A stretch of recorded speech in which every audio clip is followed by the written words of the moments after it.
Hi, friends. I'm Sarah Steiger with Steiger Vitelli and Associates. We are a new consulting firm. We are fundraising coaches. My partner Laura Vitelli and I have been partners for 10 years, and between the two of us, we've got 50 years of fundraising experience, and we're excited to offer our services in this new way. We started our business together in 2021. And I'm coming to you today to let you know some things I learned from some recent work with amazing organizations in our sector and share a couple of the high points. One of the things Laura and I pride is our ability to and our interest in continuing to learn from the organizations and the work that's happening in the community. So we'll try to bring you those learnings, not the specific details of what our fellow nonprofits and small businesses are doing, but the learnings from them as a way to learn together. And we'll offer those to you for free here on our resources page occasionally. So the topic for today that I wanted to bring to you is related to data. And a lot of times, we think about data with some amount of shame, some amount of shoulds, and definitely a fair amount of wishful thinking. We wish our data was cleaner. We wish our data was more useful. We wish it was segmented. We wish we had more information about our constituents, our donors, our volunteers, our leaders. And it's really hard to cut through that. And this time of year, you're probably feeling it as you're trying to appeal and build a relationship with your donors. But I recently got to partner with a wonderful database pro, Leica Lucenti, who works at Headwaters and is an associate that partnered with Steiger Vitelli here recently.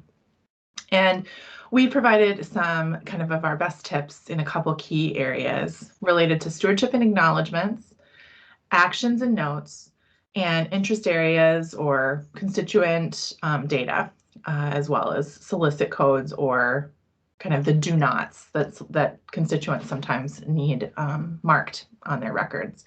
So this applies whether you're using I'll just say any kind of database. We'll apply this to all types of databases, and you can think of it in the terms of how you think about your data versus the system, the database that it goes into. So those three areas, we'll start just with acknowledgements. A couple key takeaways that we offered when we were doing this series to a couple nonprofits locally are about thinking about your whole system of stewardship. How much time and effort are you putting into the acknowledgement part, the letter writing part of your stewardship with your donors? The acknowledgement's important, especially for donors giving at a certain level. They're going to need legally, they're going to need some kind of proof that they gave that gift for their tax preparer or for their own purposes at the year end. But it doesn't necessarily do the work of building relationship and understanding how they might want to connect with us and understanding if they want a deeper connection, either volunteer, leadership, or giving. Again, thinking about this with a community-centric fundraising lens really encourages us when we think about stewardship. It's much more than just that transactional letter. It's really the process that holds that letter, and the letter is one important part. So we lean heavily on various knowledge bases and community groups online, user groups to connect people to the right resources depending on what database you have. And if you have any questions about that or need advice, we're happy to connect. You can check out our website at steigervitelli.com and send us a note from there. And but to keep it general for this purpose, consider how much time you're spending actually communicating directly with your donors. So is your executive director setting aside a few minutes every week to make calls to the donors that you think would feel amazing if they got a call from your executive director, your board chair, your volunteer leader? Little hint, it's all of them. All of them would feel amazing, and they're all going to be surprised and wonder if you're asking for more money. So be ready for that when you call and say, I'm not asking for more money right now. I truly am wanting to thank you, and I'm really curious. Here's the key piece. What inspired you to make that gift? Then you can use your database to track that piece of stewardship knowledge about what inspired them. And that connects a little bit later to something we'll call interest areas, and we'll dig into that when we get to part 3 of this little talk. So that's the quick overview of thinking about acknowledgements, is to put it in a whole larger stewardship plan and think about how much of that direct relational connection you're getting between you and your donors. So the second piece that we taught on and learned on with our nonprofit colleagues is related to actions and notes, or whatever your system calls it, logs, the place where you keep kind of the information about what happens with a donor. And there's usually two different kinds of that information. There's sort of static information that is just there, you learn it, it's a fact, and it's associated with your donor. Like, for example, the fact that they are the first sibling in a set of 4 siblings in that family, or that they have 2 children, or they have 6 cats, or whatever. They live in a community that is a collaborative or a cooperative. So those are the type of things that they don't necessarily change very quickly, at least. People move, of course. But they're facts that are related kind of to the biographical information about that person or that household. And so think about a way to collect that information a little bit differently than you would collect the things that are active, the things that you and your staff need to do with and for your donor or your constituent. So there's sort of a need to separate those two concepts into 2 different types of tracking in your database. And again, if you want to talk more about that, we would love to dig into that with you and help you understand for your database what might be the right way to do that. Almost all systems are going to have a way that you can separate those pieces of information. Donor research, for example, might live in the more static location where you're storing biographical information, whereas the action that maybe comes from the donor research. So for example, if you do donor research and you learn that someone has written an article for another organization's annual appeal that talks about their top philanthropic interest areas, again, connecting to our final thing for today's little talk, then you might want to take an action to connect with that person and ask them a little bit more about their philanthropic interest areas and have them share that directly with you. Little side note on donor research, we need to do donor research with public information, all through purchase systems or just through, Googling. Both can work well. And we have some hot tips for those. Maybe that'll be a future session from Steiger Vitelli, but again, reach out if you'd like to hear about those. We do, by the way, offer an hour and a half of free coaching for any topic that you like for any new client. We want you to feel like you can trust us before you start into a relationship with us. So if that's something you want to talk about, we could talk about donor research and get you started pretty easily in an hour and a half of time. Again, our website is where you can find that, steigervitelli.com, STAIGERVITELLI.com. And I'll put it at the end of this talk too. So back to actions and notes, you've got your 2 separate buckets, right? And you need to record the action that you want to talk to that person about their philanthropic priorities, because you learned this piece of information that you didn't know before, and so you'd like to hear it from them. And the tip is, if you learn something in donor research, you need to hear it from them. It gives you a point of curiosity to pursue, but donor research is going to feel weird and creepy if you are saying, oh, I was doing some research about you and I read this thing after I Googled you and it told me this, this, and this. Much better to authentically be curious, name the curious question you have after reading that, and go there with your donor and see what they offer you. Again, I think it's important to be transparent if you're asked, but I think that you can follow your curiosity. It's not really about the article that you read, it's about what you want to learn about this human being and how they might connect to your mission. So that's an action, right? That's an active type of piece of information that you need somehow to connect to an action you're going to take as a fundraiser, or your colleagues are going to take, or your executive's going to take.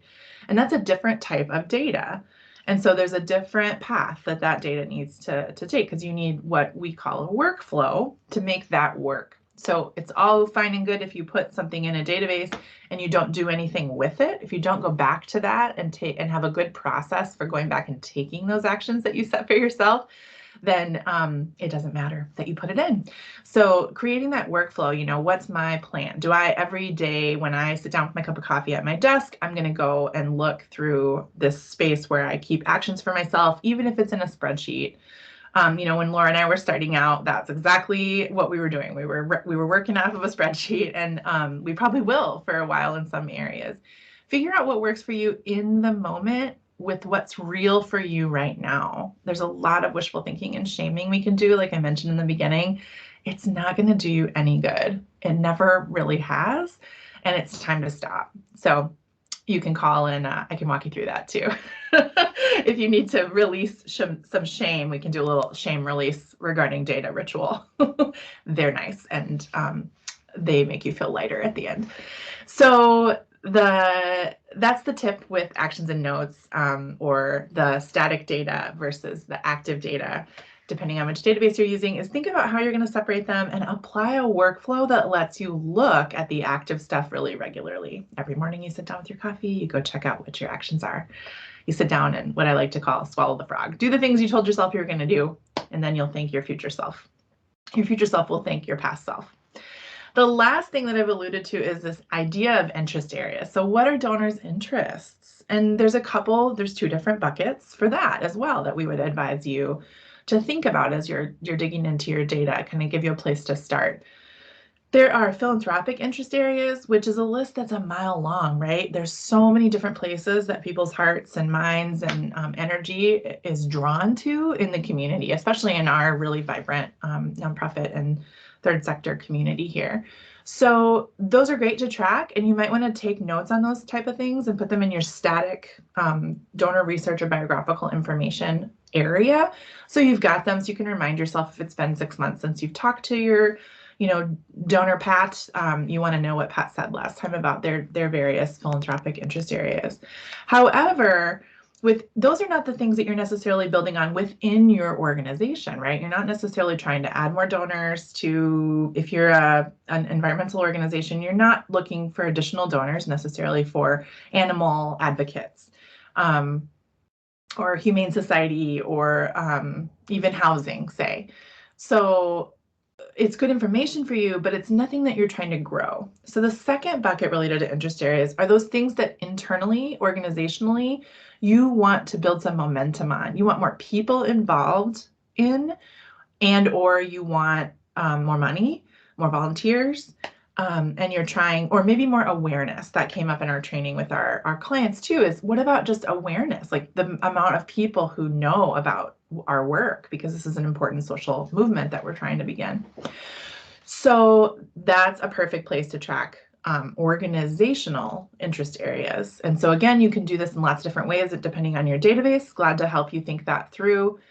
But you need a place to track. First step is to sit with your team who understands what those areas might be and identify the list. What's the list of those places where you want more people, more money, more attention, or more volunteer time? So that list might look like, youth housing property A, and legislative agenda B. It might look like calls to a city council because of something you're working on locally. It might look like number of members who have taken an action in a given year for a specific project. Whatever those goals are that you're working on for the year, if you have a strategic plan or a work plan, bring that into play and look at what you're working towards, and then make sure you've got a place to measure who's interested in helping you make that happen. That's what your interest areas should be.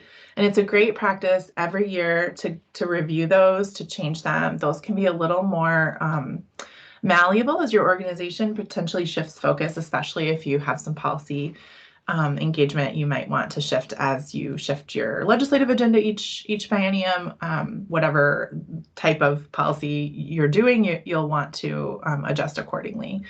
But again, just in summary, interest areas really are those donor philanthropic interest areas, which are kind of static information. Of course, they change, but you want to track them as static information because you're not necessarily going to go raise money for other organizations. However, in community-centric fundraising, it's really important to know what other organizations your donor is interested in so you can help introduce them to those folks you might know in community who are doing exactly that. There's enough to go around. It's an abundant, resourced community we live in for in terms of resources that can be redistributed. It's our job to help point that path out to our donors, so that more of the philanthropic funds are getting to those of us who don't have access to the funding we need or who need the services that are being provided by an organization.